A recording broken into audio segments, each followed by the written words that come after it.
waxaad markasta hubisaa akoonnadaada si aad u ogaato lacagta kuugu jirta. Haddii aad weliba trader tahay ama maalgashada aad tahay, way kasii ballaaran tahay oo waxaad rabtaa inaad ogaato faa'iido ama khasaaro. Laakiin maxaad samayn lahayd haddii maalin uun aad ogaato in dhammaan hantidaadii la dhacay, kambanigii aad ku aamintayna ay la gooday lacagtii, duniduna ay baadigoobayso halka jaan iyo cirib ay dhigeen? Balse kuwan ma ahayn hakara caadi ah, waxay ahaayeen xarfaanta madaxdoodii. Yacni kuwani waxay noqdeen tuugo aan caadi ahayn. Sheekadan waa mid run ahaantii aad la yaabi doonto, sida kooxdan ay u dhaceen $4 bilyan.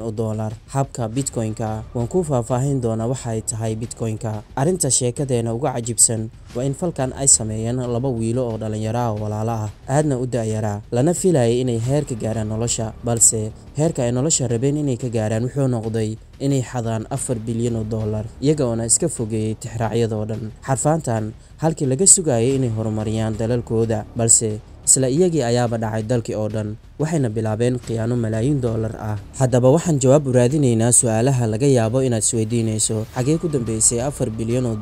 Saaxiibayaal, jawaabta ayaa ka yaabisay dhammaan laamaha ammaanka dunida, FBI-da, CIA-da, Interpol-ka iyo Europol-kaba. Fadlan ila joog dhammaadka si aad u fahanto labadan walaal halka ay ku dambeeyeen iyo lacagtii ay dhaceen. Aan ku bilaabo sheekadeena. Abriil 2021, Johannesburg, Koonfur Afrika. Macaamiisha mid ka mid ah shirkadda ugu fiican bariga Afrika ee Crypto-ga oo lagu magacaabo AFR Crypto oo laga soo gaabiyo African Crypto, waxay heleen fariin cabsi ah. Shirkaddii African Crypto waxay ku dhawaaqday in la weeraray oo la dhacay nidaamkeedii, waxaana la sheegay in dhammaan hantidii maalgashadayaashu la lunsaday oo ahayd 69,000 oo Bitcoin ah oo qiimahoodu gaarayay $4 bilyan xilligaas. Waa $4 bilyan, maaha milyan. Waayahay, aan fahanno waxa uu yahay Bitcoin. Si fudud, waa lacag aan la taaban karin, digital money. Ma ahan sida lacagaha caadiga ah ee shilinka ama doolarka. Nidaamkan ayaa loo marayaa habka internetka. Ma jiro bangi ama dowlad maamusha. Dadka isticmaala ayaa isdhexmariya, peer to peer ayaa loo yaqaan. Waxaad ku iibsan kartaa waxyaabo online ah, ama waxaad u keedsan kartaa sidii dahabka digitalka oo kale. Aasaasiyaashii shirkadda oo ah laba walaalo, Amir iyo Rais Kaji, waxay dadka ku qanciyeen in baaritaan socdo, waxayna codsadeen inaysan la xiriirin booliiska ama qareeno, iyaga oo sheegay in taasi dhaawici karto geedi socodka soo celinta hantidii la lunsaday. Laakiin walaalahan xilli hore ayay ka baxeen dalka, lamana garan karo halka ay aadeen. 2019, Johannesburg, Koonfur Afrika. Amir iyo Rais Kaji waa laba wiil oo dhalinyaro ah kuwaasoo hami badan ka leh nolosha. Waxay heleen fursad dahabi ah si ay lacag badan u sameeyaan. Waxay abuureen shirkadda AFR Crypto oo loo soo gaabiyo African, oo ay ku sheegeen inay tahay madal casri ah oo isticmaalaysa sirdoonka macmalka amba AI-da si automatic ahna loogu ganacsado Bitcoin-ka. Waxay ballan qaadeen 10% faa'iido maalintii inay heli doonaan macaamiisheeda, taasoo bulshadu la yaabtay dhab ahaantii. Micnaheedu waa in maalgashaduhu lacagtiisa laba jibaarmi karto wax ka yar bil gudaheeda. Tani waxay soo jiidatay dad maalqabeen ah oo Koonfur Afrika ku nool. Maalgashiga Crypto wuxuu noqday wax caan ah, qof walban wuxuu doonayay inuu qayb ka ahaado maalgashigan Cryptaha. Fanaan caan ah ayaa ku dhiiriday arrintan, sidoo kalena wuxuu ku dhiirigeliyey taageerayaashiisa ee baraha bulshada inay tahay fursaddii ugu weyneyd ee maalgashi. Laacibiin kubadda cagta ee caankana ah dalkan South Africa ayaa iyagana maalgashaday. Xitaa jilayaal caan ah ayaa qayb ka noqday barnaamijkan, iyaga oona geliyey qayb ka mid ah dakhligooda. Xubno ka tirsan xisbiga talada haya ee ANC loo soo gaabiyey South Africa ayaa iyaguna daneynayay madashan, iyagoo u arkaya mustaqbalka maaliyadeed ee Afrika. Walaalaha Kaji waxay noqdeen xidigo noloshoodu waxay isu beddeshay mid raaxo aan dhammaad lahayn. Waxay iibsadeen baabuurta qaaliga ah sida Lamborghini, Rolls-Royce, Ghost iyo Ferrari. Waxay iibsadeen guryo waaweyn, waxay ka qayb galeen xaflado gaar ah, waxayna qayb ka noqdeen wargeysyada maaliyadeed ee ugu yeera hogaamiyaasha cusub ee suuqa maaliyadeed ee Afrika. Laakiin dhab ahaantii waxaa hoos taagan muuqaalkan quruxda badan, arrimo qarsoon aan la fahmi karin. Run ahaantii, AFR Crypto wax ganacsi oo dhab ah ma qabanaynin. Dhammaan lacagaha la dhigto waxaa lagu keedin jiray waalidyo Crypto ah oo ay si gaar ah u maamulaan labadan walaal. Ma jiro wax sirdoon macmal ah u shaqeynaya, ma jiro wax xeelado automatic ah. Lacagaha la siiyo maalgashadayaashii hore waxay ka yimaadaan kaliya kuwa cusub ee soo galaya, taasoona ah qiyaamo. Maalin kasta $100 milyan oo Bitcoin ayaa ku ururayay akoonnada AFR Cryptaha si ay u muujiyaan guul been abuur ah. Walaalaha Kaji waxay sii wadeen inay macaamiil cusub ku soo jiitaan suuqgeyn xoogan oo dhanka social media ah. Waxay ku dhawaaqeen inay doonayaan inay sameeyaan bangigii ugu horeeyay ee Crypto ah, ee Afrika laga hirgeliyo, iyo inay bilaabi doonaan lacago cusub oo digital ah oo ay ugu yeereen Aficoin, iyaga oo sheegay inay ka fiicnaan doonto Bitcoin iyo Ethereum. Laakiin haddii macaamiishu bilaabaan inay si weyn ula baxaan lacagaha, barnaamijkoodan been abuurka ah wuu burburi lahaa. Walaalaha Kaji waxay ogaadeen taas inay dhici karto, waxayna bilaabeen inay diyaar garoobaan si ay u baxsadaan. Waxayna qaadeen 3 talaabo oo muhiim u ah baxsigooda. Ugu horeyn, waxay si qarsoodi ah uga wareejiyeen hantidooda koontooyin iyaga gaar u ah. Kadibna waxay raadiyeen waddan ay si nabad ah uga baxsan karaan. Ugu dambeynna waxay diyaariyeen sheeko been ah si ay uga dhigaan in weerar lagu qaaday madashooda ama platformkooda. Sidaas darteedna si keliya u tamiyaan programkooda ama platformkooda kuma filneen 3daas step. Waxay og yihiin in dadku lacagtoodu dalban doonaan, booliiska iyo dowladuhuna bilaabi doonaan baaritaan. Markaa waxay heleen sheekada ugu habboon, weerar been ah oo mid loogu talagalay hakaryaal. Haddaba waxay sugayaan waqtiga ugu habboon ay ku baabi'in karaan barnaamijkan, iyaga oo quruxdii ay dadka u bandhigeen ka dhigi doonaan mid mala awaal ah oo mugdi ah.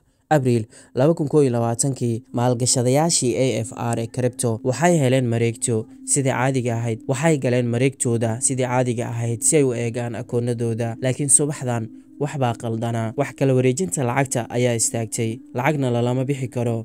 Bilowgii waxaa la moodayay cilad farsamo, laakiin daqiiqad walba oo sii socota waxbaa sii dhacayay oo lacagihii oo dhan ayaa lagala baxayay. Saacado yar kadibna xaaladdu way ka sii dartay. AFR Crypto waxay u dirtay macaamiisheeda fariin. Warqadaasina waxaa lagu sheegay in shirkadda lagu qaaday weerar weyn oo dhinaca internetka ama cyber attack. Dhammaan hantidii dadweynaha ayaa luntay, isla markaana haddii cid la xiriirto booliiska ama qareeno ay taasi khatar gelin karto dadaalada lagu soo celinayo hantida. Laakiin halkii ay arrintani dejin lahayd maalgashadayaasha, waxa ay keliya sii horisay argagaxooda. Waxa ugu horeeya ay samayn karaan dadka la qiyaamay waa inay isku dayaan inay la xiriiraan adeega macaamiisha. Nasiib daro, dhammaan lambaradii taleefanka ee markii hore si dhaqsi ah looga jawaabi jiray ayaa haatan aamusan. Bogga internetka ee AFR Crypto way istaagtay. Dhismaha shirkadda oo dadku ay moodayeen inuu yahay xaruntooda AFR wuxuu noqday guri caadi ah oo yar. Ma jiraan serfaro, mana muuqato mid ay shirkad tiknoolajiyadeed oo dhab ah ay ka jirto halkan. Dadkii fahamsanaa blockchain-ka waxay bilaabeen inay falanqeeyaan dhaqdhaqaaqyada xisaabaadka. Waxay ogaadeen in toddobaadyadii ka horeeyay weerarka lagu sheegay in shirkadda la weeraray ay bilaabeen lacago bixino waaweyn oo laga saarayo koontooyinka Bitcoin-ka ee AFR gacanta ku haysay. Markii hore lacagaha la bixiyay waxay ahaayeen kuwa yaryar, laakiin markii dhagartii iyo tuuganimadiiba soo dhowaatay, waxaa bilowday in lala baxo lacago waaweyn sida $1 milyan iyo in ka badan. Lacagahaas oo guud ahaan laga qariyay halkii loo diray, taasoo sahli lahayd in la raadiyo. Bitcoin-ka la dhacay waxaa marka hore loo mariyaa adeeg loo yaqaan mixers, kuwaas oo ah adeegyo qaas ah oo ku dhex qaso cryptocurrency-ga tiro badan oo wallets ah oo kala duwan si raadkooda loo tirtiro. Kadibna Bitcoin-kii la dhacay waxaa loo bedelaa lacago la yiraahdo stablecoins, kuwaas oo qiimahoodu aan isbedelin. Intaa kadibna qayb ka mid ah hantidii waxaa loo wareejiyaa Monero, taas oo ah cryptocurrency aad u sir badan, lagana yaabo in gebi ahaanba la raadraaci karin. Qorshuhu wuu sahlan yahay. Markay AFR Crypto si rasmi ah ugu dhawaaqday in la weeraray, inta badan hantidii hore ayaa loo wareejiyay, waxayna ka baxday gacanta hay'adaha maaliyadeed. Maalgashadayaashu waxay isku dayeen inay booliisku la xiriiraan, laakiin markii baaritaanku biloobmay, xaqiiqooyin kale oo yaab leh ayaa soo baxay. Walaalaha Kaji weligood kama bixin xuduudaha Koonfur Afrika sida laga arkay diiwaanada waaxda socdaalka. Magacyadooda laguma arag dadka dalka ka dhoofay. Ma jirto wax tikid diyaaradeed ah, mana jiraan diiwaano safar ah. Si lama filaan ah ayay uga qarsoomeen, raadna kama harin. Tani waxay macnaheedu tahay hal mid: baxsashadoodu hore ayay u sii qorsheysnayd. Baarayaashu markii ay si qoto dheer u baareen, waxay heleen xog kale. Toddobaad ka hor weerarkii la sheegay, dhammaan shaqaalaha AFR Crypto ee hayay nidaamka maaliyadeed ayaa si tartiib ah u waayay awooddii ay ugu geli jireen akoonnada ama admin access-ka. Waxayna arki waayeen xisaabaadka, lacagna kama saari karin. Awooddii waxaa gebi ahaanba la wareegay walaalahan, iyaga oo noqday kuwa keliya ee gacanta ku haya madasha. Baaritaanku wuxuu u fiday dhinaca gudaha shirkadda. Maalgashadayaashii lacagahooda waayay waxay go'aansadeen inay tallaabo qaadaan. Shirkadda qareennada ee Hanom loo yaqaan waxay dacwad u gudbisay booliiska, iyadoo codsanaysa in si degdeg ah loo bilaabo baaritaan lana soo celiyo hantidii la dhacay. Booliiska Koonfur Afrika waxay fureen gal dacwadeed, laakiin dhibaato kale ayaa jirtay. Ma jiraan wax diiwaano rasmi ah oo muujinaya in walaalaha Kaji ay weli ku sugan yihiin gudaha dalka. Warar ku saabsan qiyaamada waxay ku fiday dunida oo dhan. Kiiskan wuxuu soo jiitay dareenka hay'adaha caalamiga ah. Interpolka waxay si rasmi ah ugu dartay walaalaha Kaji liiska dadka la raadinayo. Markii dambe waxaa cadaatay in walaalaha Kaji ay muddo dheer ka hor bilaabeen qorsheynta baxsashadooda. Bilowgii 2021 waxay heleen jinsiyad cusub oo dalka Vanuatu ah. Waa jasiirad yar oo ku taal badweynta Pacifica. Waddankan ma bixiyo dadka muwaadiniintiisa mana lala socdo dhaqdhaqaaqyadooda maaliyadeed. Waxaa kale uu bixiyaa ogolaansho dalal badan oo aan fiisa loo baahnayn oo dar ahaan ilaa 130 waddan. Xog aan rasmi ahayn waxay sheegaysay inay u carareen magaalada Dubai oo ah xarun maaliyadeed oo weyn oo lacagaha crypto si weyn looga isticmaalo, gaar ahaan suuqyada hoos yimaada. Kuwa kale waxay rumaysan yihiin inay u guureen waddanka Tanzania, halkaasoo dambiyada maaliyadeed hore loogu dhuuman jiray. Sidoo kale dad kalena waxay tuhunsan yihiin in laga yaabo inay suurtagal tahay in boqortooyada midowday ama UK inay u guureen iyagoo isticmaalaya aqoonsiyo been abuur ah, laakiin midkoodna lama xaqiijin.